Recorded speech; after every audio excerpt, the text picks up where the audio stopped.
പ്രവാസ ലോകത്തെ വാർത്തകൾ.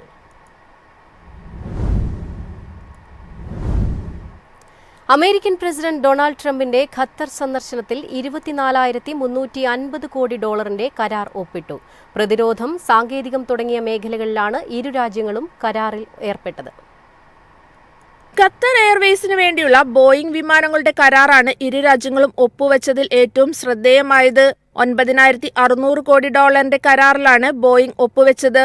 ഇതുവഴി 787 ഡ്രീം ലൈനറും 777X വിമാനങ്ങളും ഉൾപ്പെടെ 210 പുതിയ വിമാനങ്ങൾ ഖത്തർ എയർവേസിന്റെ ഭാഗമായി മാറും. പ്രതിരോധം, സാങ്കേതികം തുടങ്ങിയ വിവിധ മേഖലകളിലും ഇരു രാജ്യങ്ങളും സഹകരണ കരാറുകളിൽ ഒപ്പുവെച്ചു.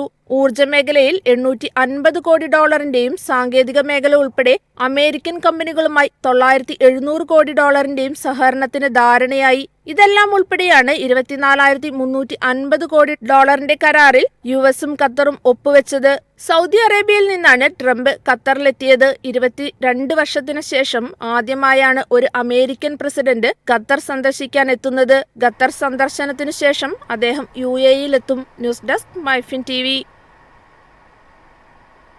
ദുബായ് വിമാനത്താവളം അടച്ചുപൂട്ടും. പുതിയ അൽ മക്തൂം അന്താരാഷ്ട്ര വിമാനത്താവളത്തിന്റെ ആദ്യഘട്ടം പൂർത്തിയാകുന്നതോടെയാണ് അടച്ചുപൂട്ടൽ.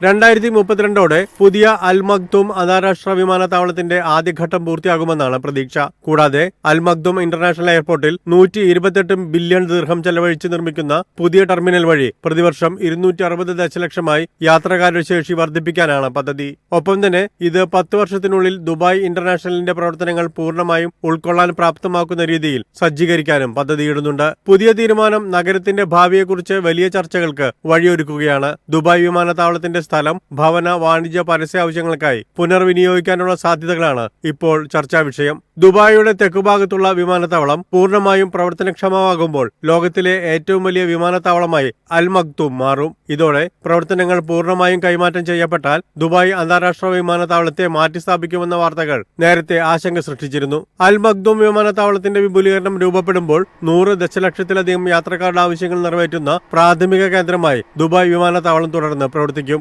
News desk MyFin TV. തുർക്കി, അസർബൈജാൻ എന്നിവിടങ്ങളിലേക്ക് പോകുന്ന ഇന്ത്യൻ യാത്രക്കാരുടെ എണ്ണം കുറഞ്ഞു. ടിക്കറ്റ് ബുക്ക് ചെയ്ത് 2000-ഓളം ഇന്ത്യൻ വിനോദസഞ്ചാരികൾ പിന്മാറിയതായി റിപ്പോർട്ട്.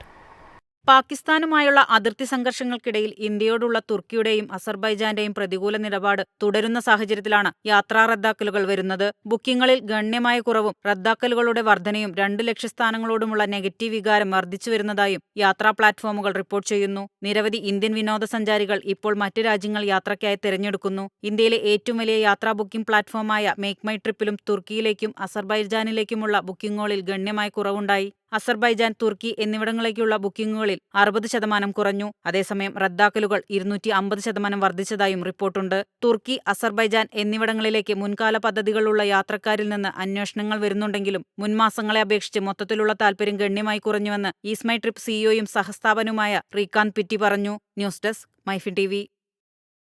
ജൂലൈ 1 മുതൽ ജർമ്മനി ആഗോളതലത്തിൽ വിസ പുനഃപരിശോധനാ പ്രക്രിയ അവസാനിപ്പിക്കുന്നു. വിസ നടപടിക്രമങ്ങൾ വേഗത്തിലാക്കാനാണ് ഈ നീക്കം ലക്ഷ്യമിടുന്നത്. ജൂലൈ 1 മുതൽ ലോകമെമ്പാടുമുള്ള വിസ നിരസിക്കലുകൾക്കുള്ള നടപടിക്രമങ്ങൾ ജർമ്മൻ ഫെഡറൽ വിദേശകാര്യ ഓഫീസ് നിർത്തലാക്കും. 2023 ജൂൺ 1 മുതൽ നിരവധി ജർമ്മൻ വിസ വിഭാഗങ്ങളിൽ നടത്തിയ പരീക്ഷണ പദ്ധതിയുടെ അടിസ്ഥാനത്തിലാണിത്. അവിടെ ഷെങ്കൻ ദേശീയ വിസ വിഭാഗങ്ങൾക്കുള്ള പുനഃപരിശോധനാ പ്രക്രിയ താൽക്കാലികമായി നിർത്തിവച്ചിരുന്നു. വിസ നിരസിക്കപ്പെട്ട അപേക്ഷകർക്ക് ഇപ്പോഴും പുതിയ അപേക്ഷകൾ സമർപ്പിക്കാം. വിദഗ്ധ തൊഴിലാളികൾ, വിദ്യാർത്ഥികൾ, അപ്രന്റീസുകൾ, കുടുംബ പുനരേകീകരണം എന്നിവയ്ക്കായുള്ള ഓൺലൈൻ വിസ അപേക്ഷകൾ ആഗോളതലത്തിൽ വ്യാപകമാകുന്നുണ്ട്. 2025 ജനുവരി 1 മുതൽ കോൺസുലാർ സർവീസസ് പോർട്ടൽ വഴി ഡിജിറ്റലായി ദേശീയ വിസ അപേക്ഷകൾ ഫയൽ ചെയ്യാനുള്ള സൗകര്യമുണ്ട്. News desk MyFin TV.